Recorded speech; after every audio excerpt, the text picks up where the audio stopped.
सुवर्णपदक विजेत्या तमाशा सम्राज्ञी विठाबाई नारायणगावकर यांची कन्या मंगला बनसोडे आपल्यासोबत आहेत आणि गेले अनेक दिवस अनेक वेळा आपण त्यांचा इंटरव्ह्यू घेतला आहे, त्यांचा बाईट घेतला आहे, परंतु वेगवेगळ्या नेहमीच प्रत्येक वेळी वेगवेगळं काहीतरी आपल्याला त्यांच्याकडून ऐकायला मिळतं आणि म्हणूनच मंगला बनसोडेजींना पुन्हा एकदा आपण या ठिकाणी विचारणार आहोत.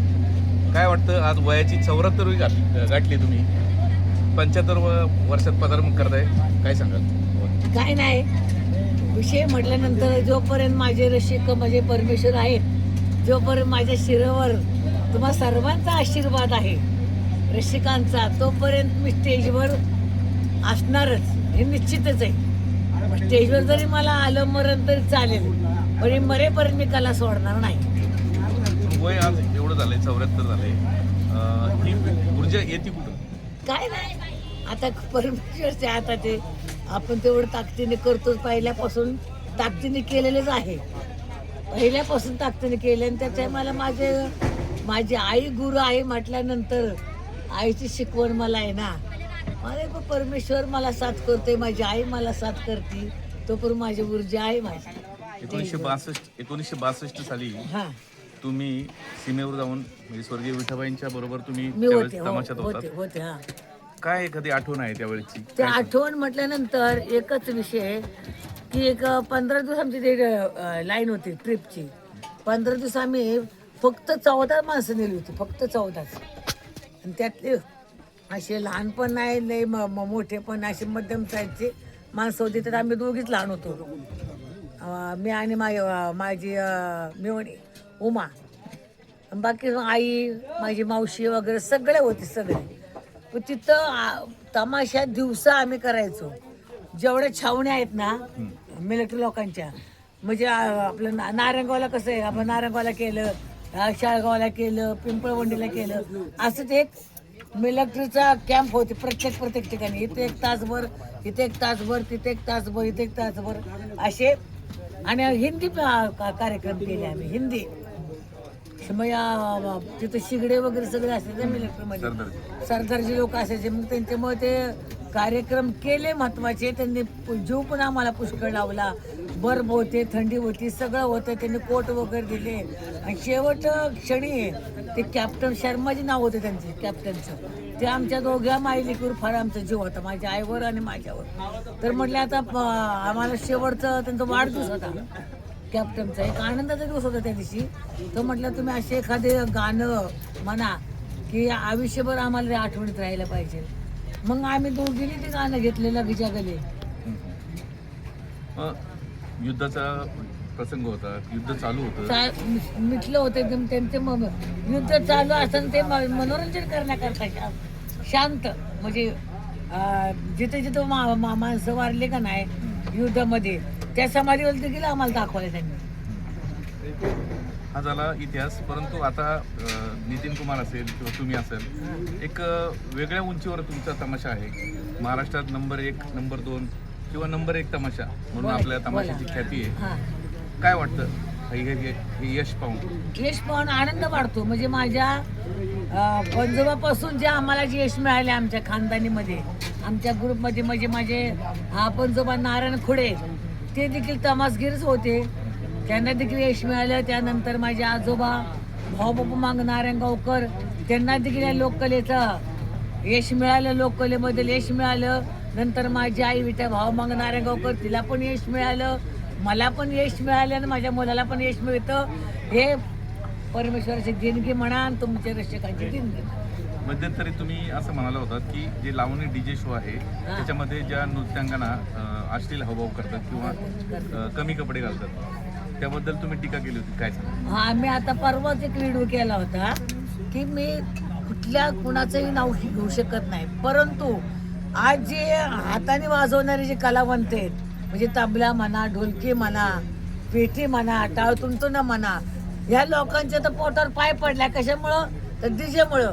आता अलीकडचे लावण्या निघाल्यात, लावण्या अश्लील चाळ्याच्या होत्यात, परंतु ते पॅन्ड्रो लावतात. काय पॅन्ड्रो काय ना वाटतं ते पेनड्राईव्ह, ते लावायचं, त्याच्यावर नाचायचं, त्याच्यावर नाचायचं, त्याच्यावर अश्लीलपणा करायचा. त्याच्यामुळं गोरगरीब कलाकाराचे पण पोटात पाय पडायला लागलाय. आणि समोरचं रसिक जे बघणार त्यांना ना, तेच रसिक आम्हाला तमाशा कलावंताला की असेच चाळे करा, आम्हाला देखील असं बोलायला लागले. म्हणजे तिकडे जे पाहिजे पाहायला लागते ते तुमच्याकडून आमच्याकडे करावं लागते, आम्हाला पर्याय नाही काय. तो बोलून आम्ही म्हणतो काय ते डीजे लावण्या बंद करा, तुम्ही तोंडाने लावण्या म्हणा, कलावंताला वाजवून घ्या त्यांना वाद्य. काही डीजे लावणी शो ज्या करतायत नृत्यांगना त्यांना आम्ही विचारलं, परंतु त्यांचं म्हणणं असं की तमाशात सुद्धा अश्लीलता असते किंवा तमाशात सुद्धा काही डबल मिनिंगचे जोक असतात. नाही डबल मिनिंगचे जोक असतात मला मान्य आहे. तमाशामध्ये प्युअर असलेलं नसतं, हे बतावणी झाली. असलेलता म्हणजे बतावणी सोंगाड्याच्या तोंड एका दोन शब्द असलेले जातात, विनोद निर्मिती होती. विनोद निर्मिती. पण हे डीजे लावण्यामध्ये डायरेक्टच तुम्ही जम्पर हाफ घालणार, पालतं पडायचं, पालतं पडून पब्लिकाकडनं हे करायचं, हे चुकीचं आहे ना. हा झाला लावणी आणि तमाशाचा हे विषय. परंतु मला सांगा की विठाबाईंच्या जीवनावर एक चित्रपट येतोय, हिंदी चित्रपट. त्या चित्रपटाला आपण विरोध केला होता, काय सांगाल त्याच्याबद्दल असं आहे की आता अगोदर मला त्यांनी फोन केला होता, उत्तम मोतेकरांनी. मी त्यांना फोन केला होता, म्हटलं आबा ही जी स्टोरी तुम्ही काढली, उलट माझ्या आईचं नाव निघालं, आम्हाला अभिमान आहे. परंतु स्टोरी कशी काढताय कशी नाही, कारण का ह्या 8 मुलांपेक्षा आम्ही माझी बहीण भावंडे मी धरून 8 जण होतो. त्यांच्यापेक्षा जी मला माहिती आहे माझ्या आईची वयाच्या 7 वर्षापासून माहिती आहे, तर मला जे आईचा अनुभव थोडा माहिती आहे, तर कशी स्टोरी आहे कशी नाही ते आम्हाला दाखवा, मग पिक्चर बाहेर काढा. पण त्यांनी परत काय आम्हाला फोन केला नाही, आमची संबंध काय साधलेला नाही. तर आम्ही त्यांना स्पष्ट बोलले, बा या गोष्टीला आम्ही पुढे आडवं येणार. आज रघुवीर खेडकर यांना पद्मश्री मिळाला आहे. तो हा मान म्हणजे हा सन्मान सर्वसामान्य तमाशा कलावंताचा असं वाटतं. हो बरोबरच आहे, तमाशा कलावंता सन्मान आहे. आणि ते तमाशाला लोक नावं ठेवतात पहिल्यापासून, तमाशा असा आहे, तमाशा तसा आहे, तमाशा अमका आहे, तमाशा हा.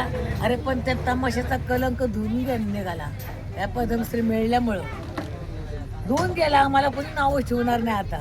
आम्ही जिवंत कला करून दाखवली, मग ते आयटम तर मिळाला ना, तेवढा मोठा पद मिळालं ना रघुला. त्याबद्दल मला आनंद वाटतो, मला स्वाभिमान वाटतो. कलाकाराला फार मान मिळाला. नक्कीच नवीन जे तमाशा कलावंत आहेत किंवा नृत्यांगना आहेत त्यांना काय तुम्ही संदेश द्याल किंवा काय सांगाल? नवीन नृत्यांगना जे असतील का कलावंत असतील, ही कला जी आहे ना, त्यांनी देखील जसे आबा मी आता 75 वय आता होईल माझं, मी जोपासते आतापर्यंत कला ही सांभाळली, तर तुम्ही देखील कला ही सांभाळा आणि आज जगदुनियेला वेगळं कला करून दाखवा, हीच माझी विनंती. जे कलारसिक आहे, जसं तुम्ही तमाशा नृत्यांगनाला काहीतरी आव्हान केले, जे कलारसिक आहे किंवा प्रेक्षक आहेत त्यांना काय सांगाल? त्यांना मी सांगाल की आमची जी कला आहे हे तुमच्या हातात आहे जीवन ठेवण्याची. तुम्ही जर आम्हाला प्राधान्य दिलं रसिकांनी, आम्ही पहिल्यापासून रसिकांना परमेश्वर मानतो, देव मानतो, तुम्हीच प्राधान्य आमच्या कलेला द्या. तुमच्यामुळे आमची जिवंत कला टिकून राहणार आहे आणि आमच्या जीवात जीव आहे तोपर्यंत माझ्या रसिकामुळे ही आम्ही मरेपर्यंत कला कधी मरून देणार नाही. नक्कीच वयाच्या 7व्या वर्षापासून आज 74 वर्षापर्यंत मंगला बनसोडे यांनी कधीच मागे वळून पाहिलं नाही. आणि हा त्यांचा यशाचा किंवा त्यांच्या कलाकारीचा यशाचा आलेख हा नक्कीच असाच उंच जाणार आहे. आणि नक्कीच त्यांच्या मनातील ज्या काही इच्छा आहेत त्या पूर्ण होणार आहे. त्यांची इच्छा आहे की माझा मुलगा नितीन कुमार याला देखील सुवर्णपदक मिळावं, राष्ट्रपती सुवर्णपदक मिळावं, की जे त्यांच्या आईला मिळालं त्यांना मिळालं, तर त्यांची ती इच्छा नक्कीच पूर्ण होईल. कॅमेरामन नीरजसह मी किरण वासगे, धन्यवाद.